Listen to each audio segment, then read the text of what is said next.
Good morning, everybody. My name's Gary, and I am the director of the Denver Guitar Orchestra, and we play here on YouTube now every Monday through Friday, 3 or 4 different levels of music every single day. And so if you're newer to fingerstyle guitar, this is a great place for you. We've been around a while. Hopefully give you some new ideas about how to take your playing further or to work on teaching somebody else how to play. And today, I'm posting the link on our website right now, denverguitarorchestra.com. And today we're playing the Segovia Scales, as we have been doing all week, or are going to be doing for the next couple weeks. Row, row, row your boat, Hush Little Baby, and Braum's Lullaby. So not the most gripping group of songs ever written, but good practice. And we are in the process of getting ready to prepare some audition pieces. Hopefully get those typed in today. Denver Guitar Orchestra.com. We're going to tweet our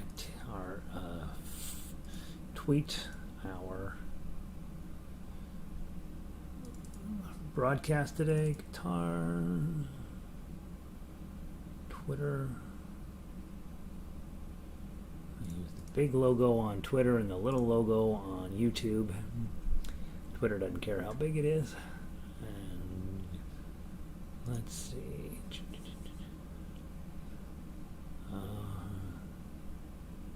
Alright, so there's Twitter done. We've got the website should be up and running. Let me just make sure it's working. Pauline is in this morning. Sound and lighting is good. I'm a little bright today. I should close these windows. Maybe I'll close them a little bit. Might make it a little less intense on me.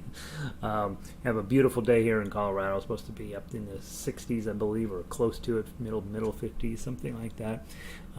So that's why I'm so bright. Vic is in. She's in from Oregon. Pauline's in from California. Vic is in from Oregon. It's sunny up in Eugene today. That's always a welcome relief in the wintertime. My family lives up in Eugene, and I visited there when it's not sunny, and it's really not sunny. All right, so there's that. All right, guys, let's see. I want to kind of truck on through these fairly quickly today. Give you a little bit of time on your own. I am trying to get our new pieces typed in and set up for our study before tomorrow, and so I may short you just a tiny bit of time today so that I can spend a little bit of time getting some other work out of the way so that this afternoon and tonight I can really get focused in on those new tunes. There'll be 5 of them, and I love them all. Well, there's one that's kind of hokey, but the other 4 are really, really nice.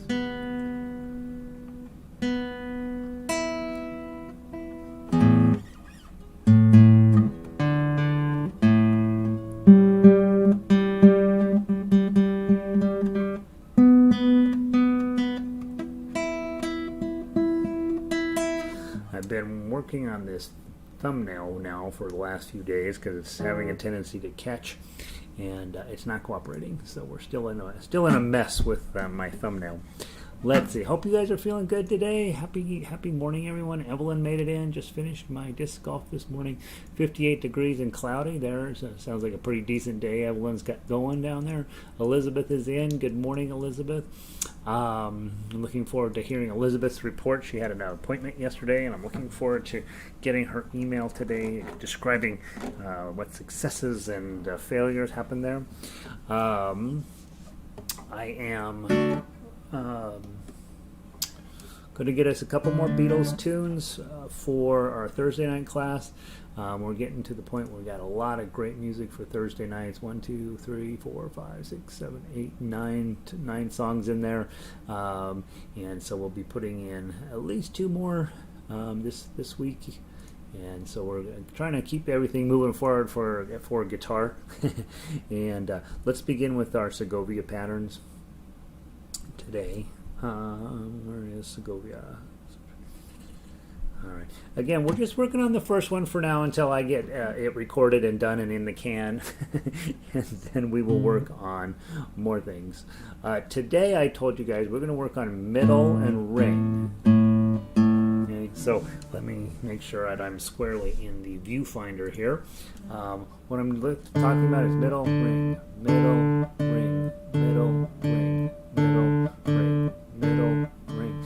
And I'm using rest stroke on these, so in other words, my middle finger is hitting the string above it and staying there. You get a little different flavor than if you're plucking them free stroke and not doing that. This is a little, free stroke tends to sound to me a little lighter, a little airier, and rest stroke sounds a little more punchy, possibly a little bit louder. And remember, the purpose of some of these scales is to be thinking about making sure your left hand is doing the proper pattern. Okay, so in this case, middle, pinky, index, middle, pinky, index, ring, slide up, index, ring, and so on. And knowing on that third string, you're going to be changing positions up to the higher position. And I think that memorizing this pattern isn't going to be terribly challenging, but the reason you want to do that is so that this hand, you're not having to, you're staring at this hand to make sure the finger placements is good, but you're actually really focused, your head is really focused down here, making sure that this is going well. Now, I have not practiced this scale with middle ring, middle ring, middle ring very much, and so I'm likely to make a horrible mess of it, but let's give it a try. 1, 2, ready, play.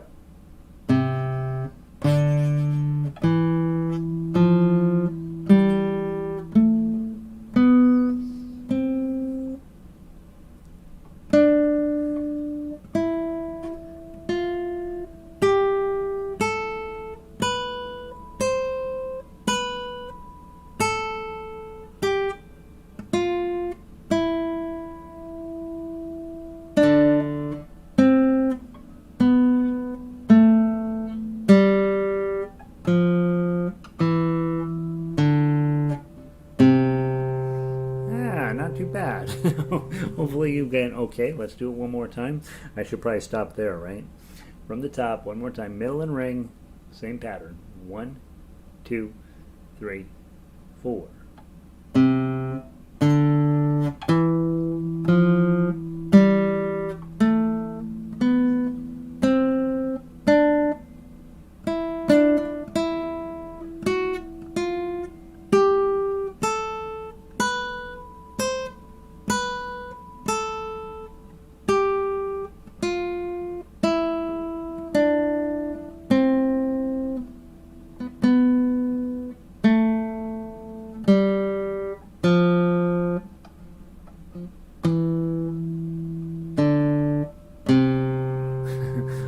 Second time was a little bit rougher. So again, I think what I'm working on here is learning Segovia's patterns. They're very famous scales, and so we're doing those. And as you guys have already seen, we have lots and lots of different scales that we study. You would think once you learn your C major scale, that's it, and you're all done. But there's lots and lots of ways of playing the C major scales, and really, I think equally important to just understanding where the notes are here on the fretboard is making sure that your right hand is starting to get more and more comfortable with that. I'm getting a little bit more comfy. I'm a long shot from being really comfy on that. So let's see. Elizabeth says I emailed PT results this morning. The Ballad of the Twisted Wrist. Elizabeth, I know your next song you're going to be composing. My wrist is twisted. My wrist is twisted. I hope it doesn't stay that way forever. All right, that's pretty poor effort there, Elizabeth. You can do better. All right, let's see. Let's play some music. Row, Row, Row Your Boat is our first one today. Ka-dunk. Let's see. Dink. Whoops. Somehow I ended up in the total, and I hit one wrong button, and all of a sudden it goes crazy. All right, here we go. Storage, no, library, guitar, book one, row, row, row your boat. Now we went over in pretty significant detail yesterday all of the ways of playing row, row, row your boat, and I warned you that lyrics number 2 are not good, and I have to rewrite those. Let's go through this first with chords. Okay, let's do it a couple times through. Try it different ways. So maybe pluck once or strum once, and then maybe arpeggios. We talked about the six finger or the 6-beat pattern: thumb, index, middle, ring, middle, index. So try it 2 different times through. Try changing your right hand up a little bit. 1, 2. Let me just count in 2. 1, 2. Row, row, row your boat gently down the stream. Merrily, merrily, merrily, merrily, life is but a dream. Row, row, row your boat gently down the stream. Merrily, merrily, merrily, merrily, life is but a dream.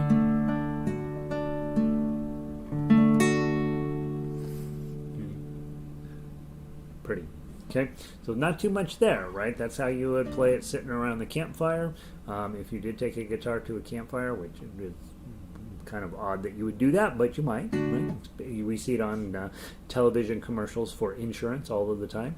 Everybody's sitting, or a beer especially, right? Everybody's sitting around a fire on the beach, everybody's happy. Some dude has a guitar, and you're assuming that they're all singing Row, Row, Row Your Boat. Next up, the melody. Let's go through it, take our time. Remember, this one is probably best played in 2nd position and then sliding up to 10th position. 1, 2.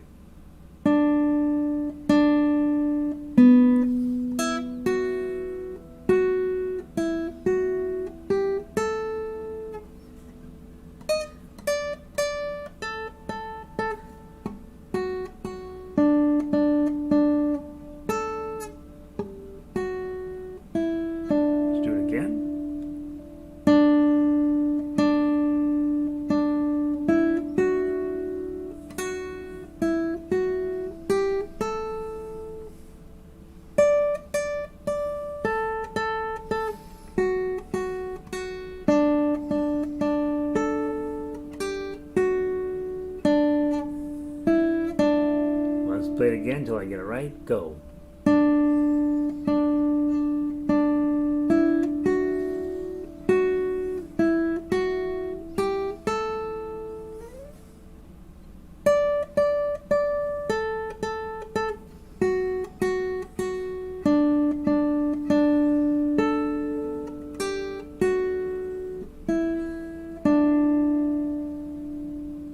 There we go. That's better. Okay. And so again, big thing, reaching up here, 10, 10, 10, 10, 10, 10. Notice no motion going on here at all, just in. This would be another song where practicing your index, middle, middle ring, and then index ring would make short work of your scale obligation, right?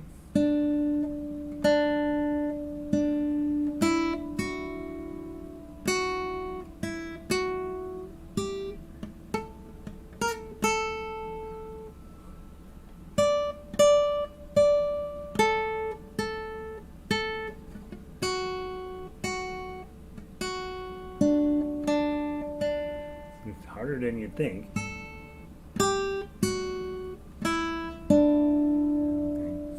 Yeah, so another opportunity, just treat it as if it's a scale to work on alternating index, middle, or whatever alternating fingers you want to do. Finally, even for book 1 people, this is the tough uke that I want you to be able to do. Grab your D chord, strum it 3 times, but rest stroke on that first string. Your middle finger up, and then put it back. Do the full D chord again. Middle finger up, back. Pinky on 3, and then up to 5. All the way down to 10. Make think of a little bar there. And then 11-10. Dive all the way back to your D chord, 3 strings. And the upper 3 strings. Pinky on 5. On 3. Get rid of your pinky. Get rid of your middle finger. And D chord. From the top, go.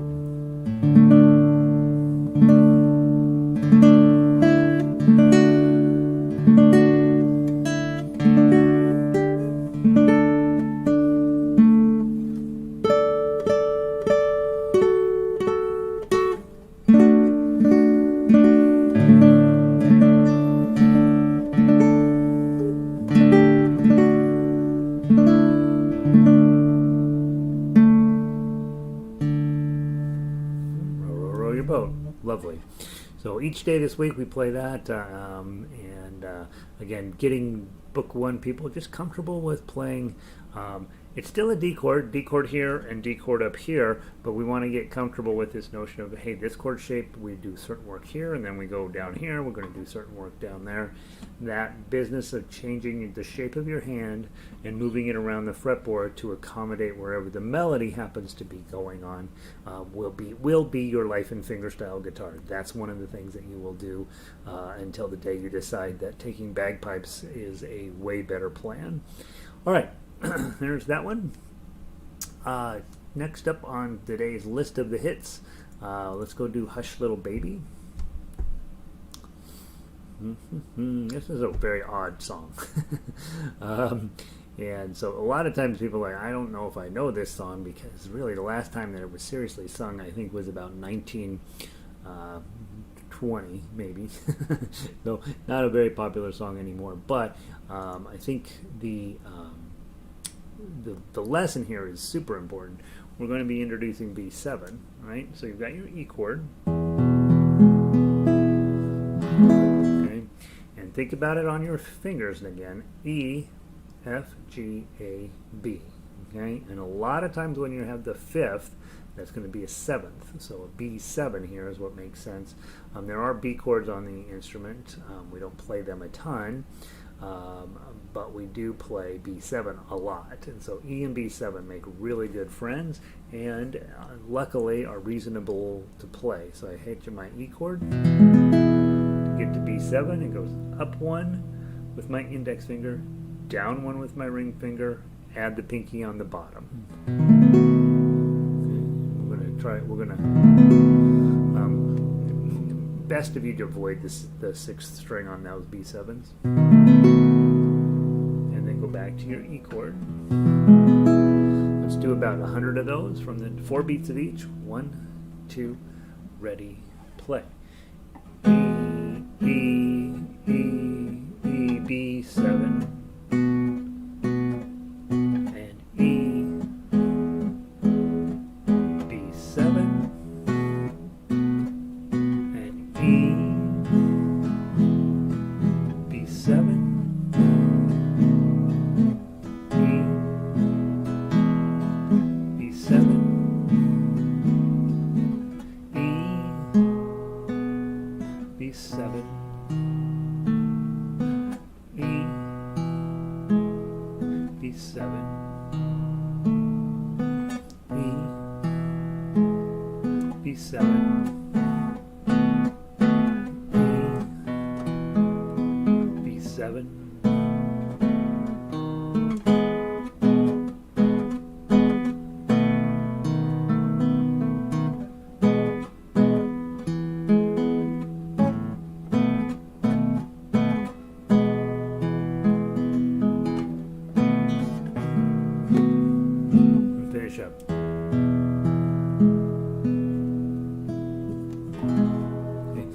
That is a little bit more complicated than some of the others, and a little less complicated than some of the others.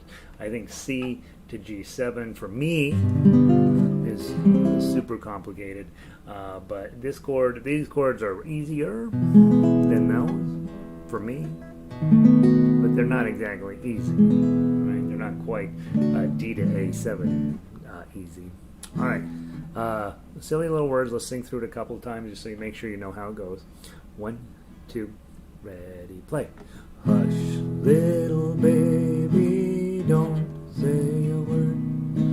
Papa's gonna buy you a mockingbird. And if that mockingbird don't sing, Papa's gonna buy you a diamond ring. And if that diamond ring turns to brass, what? Papa's gonna buy you a looking glass. And if that looking glass gets broke, then Papa's gonna buy you a something, something, something. And last line. And if that dog named Rover won't bark, Papa's gonna buy you a horse and cart. And if that horse and cart falls down, you're still the sweetest little baby anywhere in town. So, super weird song. I guess it's a lullaby, I guess. And let's go through and play the melody. Now, fascinating thing when you go into the key of E, all of a sudden you see fours showing up, which we have not hardly, I don't even know if we played any fours. Well, maybe a couple of fours up here, but now we're going to have a four show up on this string. Okay? And it makes some sense. You got E, F, F sharp, G, G sharp. Right? And that's one of the sharps in the key signature is a G, so your G's would be sharped. And so G's and A's are going to be notes that you play in this key, G sharps and A's, rather than G's and A's like we played in some of the other songs. Let's give it a chance to happen. Because we're in the key of E, I don't see any ones, so I'm going to play in second position to minimize motion. 1, 2, 3, 4.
The idea.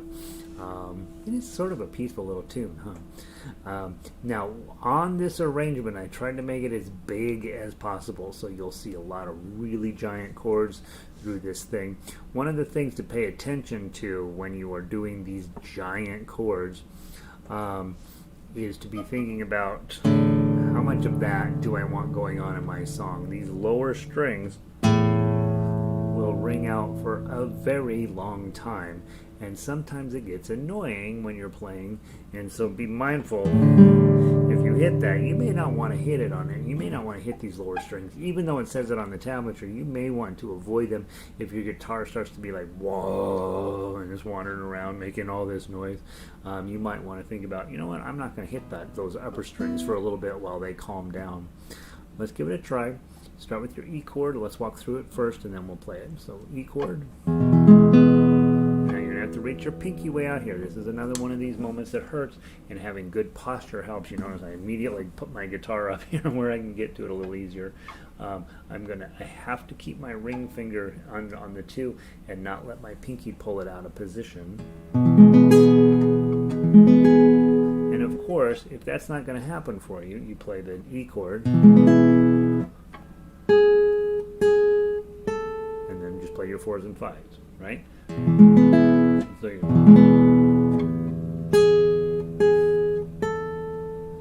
and now you're supposed to, at measure 2, again, put your B7 on. You're supposed to put your pinky on the 2, but the melody requires it to be up on 4. see sort of what the arrangement's working on, very instructional. If I were to rewrite this song as something I was going to put on stage, I wouldn't play it in this key because it's too hard. But for you guys and for me, when I'm working on getting my pinky to stretch out independently of my ring finger, I want songs like this to give a real chance to stretch the doggone thing out and get it used to being way out there. Okay, so there's measure 2. Yeah, 2 1 2 0. That's still your B7. You got your pinky back there on 2 still. Slide it up to the 4, and then slide it right back to the 2, and add the E chord this time on underneath it. Same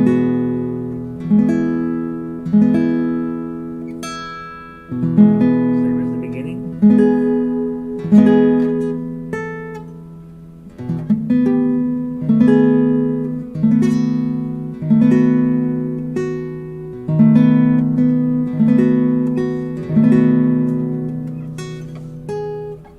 E chord with the 2. Back to the top. Just play.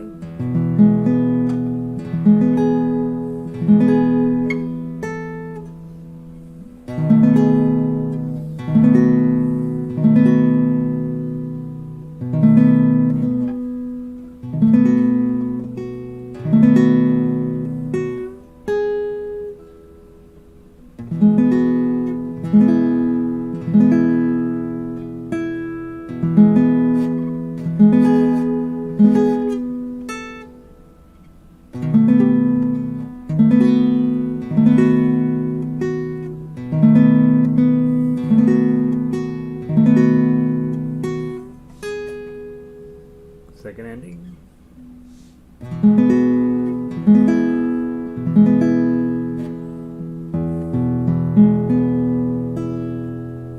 And you would play that, obviously, that big old E chord at the very, very, very, very, very end of the song. For me, because I'm getting my pinky is shorter than I wish it was, and it's getting a little bit of fussiness about this. This would be one of those songs that I work on as a thing to practice stretching out here, but then I'm not spending a ton of time on it, just knowing that my pinky is going to get really, really sad about playing it. So, all right, so there's that. Hush Little Baby, we won't spend too much time on that. That's just a song in the book to get you introduced to E chord and B7. And then let's move on to Brahms' Lullaby out of book 3. And Lullaby is written by, obviously, Johannes Brahms, and it is a great piece of classical music. And he didn't write it as a lullaby, but we have overtaken it, and now it works pretty well. And it's actually, when I'm arranging songs, I'm always thinking about what's going to be the most playable key, and you'll be not surprised to find out that A shows up a lot because you've got D and E7 in here. So from book 1, A chord, going to E7. Remember, E7 is just your E chord with your ring finger up. Okay, back to A chord, over to D chord, and back to A. Okay, music theory perspective, if you put A as your main chord here, B, C, you'd expect to see D's and E's showing up, and sure enough, you got your regular D's and your E7 showing up, and not unsurprisingly, that's the only chords in this song. So it's really set up with Music Theory 101, and now all we have to do is learn how to play it. So let's go grab our chords. I like you to play with chords often, so that you get comfortable playing with chords. Most guitarists, when you go to anything, they're going to be expecting you to be the strummer, and so it's always good to make sure you know all of your chords and be working on those on a regular basis, even though what we really want to play is tough acts as a soloist. Okay, from the top, 1, 2. Lullaby and good night, with roses be dyed, with spread, with babies we bed. Lay you down now and rest. May your slumbers be blessed. Lay you down now and rest. May your slumbers be blessed.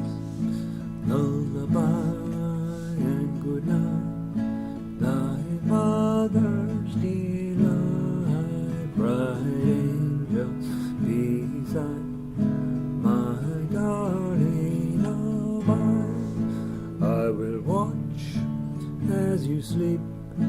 May your dreams be so sweet. I will watch as you sleep. May your dreams be so sweet. Okay. That actually is probably in my vocal range. I'm a terrible singer, but that one didn't feel like I had to stretch overly to get to the notes. And I think with different songs you start to learn where's your high note, where's your low note. In this particular key, it looks like I'm going to be okay. And also remember, guitar is playing an octave below what it's written on the paper, so it tends to look pretty high on the paper, but it's actually a full octave below that that's coming out of your guitar. All right, let's play the melody. I see twos, I see threes, I see fours, I see fives. Don't see any ones, so I'm probably going to go into second position and play from there. From the top, not too fast. Twice through. 1, 2.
Lovely melody.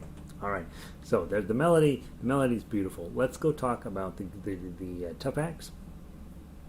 And remember, with an arpeggio pattern, when you're in 3/4, I'm just skipping over tough acts for just a second. I gave you on the paper, I gave you lullaby and good night with roses be dyed. Okay, so I give you this sort of put the baby to bed arpeggio. A lot of times when you're in 3, you're going to be better off with plucking 6. Lullaby and good night with roses be dyed with lily be spread 'tis baby's way back. Lay you down now and rest. May your dreams be so sweet. Right, so what I'm doing there, when I see 3, a lot of times 1, 2, 3 doesn't work that great in an arpeggio, but 6 will be perfect. And so the arpeggio I wrote out here, it might make some sense, but it also might be poor, right? Depending on your goals. If you want to make your voice sound good, probably a 6 pattern. If you're trying to actually put a baby to sleep, probably a 3 pattern is a little less aggressive. And so give those 2 things a pluck and see which one makes the most sense for you. Finally, tough acts. I think the hard one here, right? You got a bar chord with your pinky up here. That comes up all the time, so hopefully that's starting to become part of what you do. And then E7 with your pinky up on 3. That's another one that comes up a lot that's kind of hard to do. And on this song, you actually even have to get up here to the 4. You see down there at measure 7, you've got your E7 with a 4 in it. really stretching out as at measure 9, D chord with your pinky up on 5 is going to be. So this piece, again, similar to Hush Little Baby, there is quite a bit of stretching, and that's why, you know, having played through everything in Book 2, when you get to Brahms' Lullaby, you're like, oh yeah, it's more stretching. It's what I have to do as a guitarist. Let's play through it a couple times and see how we do. From the top. 1, 2.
Extra stuff on the end. Isn't that a lovely tune? It's really, really nice. All right, so that I was going to cut you short a little bit today because I got a couple other things I want to clear out so that I have plenty of time to write music this afternoon. Tomorrow we'll play through that Segovia pattern again. We did, let me make myself a note. Today we did M and R, or more popularly known in classical guitar as M and A. Trying to show my my acceptance of the musical world. Tomorrow let's do index and ring. That'll be our Wednesday one. So index and ring, or IA. And probably your middle finger is going to want to jump in and help on a regular basis. So that's how we'll handle Segovia tomorrow. Tomorrow we have Row, Row, Row Your Boat, Itsy Bitsy Spider, which is, I don't recall anything particularly challenging about Itsy Bitsy Spider. I think it goes up to 7, is what, if I remember right. And then Colorado Trail is the one that's actually probably worth playing. It's got a really fun opportunity for us to practice the tablature on that one in terms of having a true fingerstyle piece. And in fact, guys, practice with tonight. Don't spend too much time on it, but if I have time tonight, I have taken and cleaned up the arpeggio on here just a little bit, where it's actually a really valuable study. So let me put Colorado Trail on my first up list tonight, and let me clean that up for us, because there's some things on there that will actually end up we can play it better than when I wrote it initially.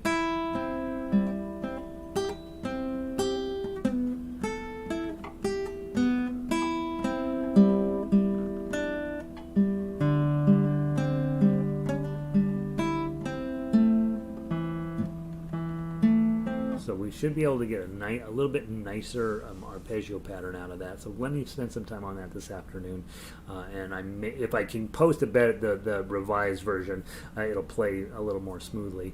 And if I can't get it done, I can't get it done. But let me try that. Okay. Hope you guys are having a wonderful day. I'll see some of you in harmonica. I'll see some of you in ukulele, and I'll see the rest of you down the road. Let me make sure I miss anything. Evelyn says thanks. My pinky still struggles to stretch the far. You know, Evelyn, mine does too, right? I've got a shorter pinky. If it was just about a half an inch longer, my troubles in guitar would be over. But we're going to have times when I just can't quite reach there. Just be okay with that. Either try adjusting your chord, okay, or sometimes just not playing the complete chord. And I just play 2 notes out of it, or just the plain old melody note is fine. That's one of the things that the great guitarists of all time don't have to worry about. They have giant hands. They can easily cover the fretboard. Even if you watch the women who play on YouTube, most of them have these really long fingers. They're fine, right? They're doing just fine. But if your hand shape is such that you're going to have to make some adaptations, it's fine. It's fine. That's absolutely what we need to do. I was watching Wes Montgomery play on YouTube the other day. Plays everything with his thumb. Everything. And people are like, "Whoa, shouldn't do that." Well, I don't know. It worked out for him. So, let's not overly worry about the fact that we can't do everything, and it's fine. Vic, thanks a lot. It's a lot of stretching today. I know when I'm stretching a lot, my pinky starts locking up even more than usual. All right, Pauline, good to see you. Nancy, good to see you. If you're logged into YouTube or to Gmail, you can click on the thumbs up, and apparently that helps me. And then the rest of you, I'm glad you're here. Thanks for being here. Tomorrow we'll keep moving forward, and make sure those Segovia scales, don't get an attitude about them like I have, right? They're just scales, and we're actually going to learn how to really run our right hand well by doing that, and that's something that I want all of us to get good at. So I do think it'll help our fingerstyle play, even if we never end up playing a note of classical music. So all right, guys, have a wonderful afternoon, and I'll see some of you tomorrow. I'll see the rest of you either in harmonica or ukulele, and I'm pulling the plug.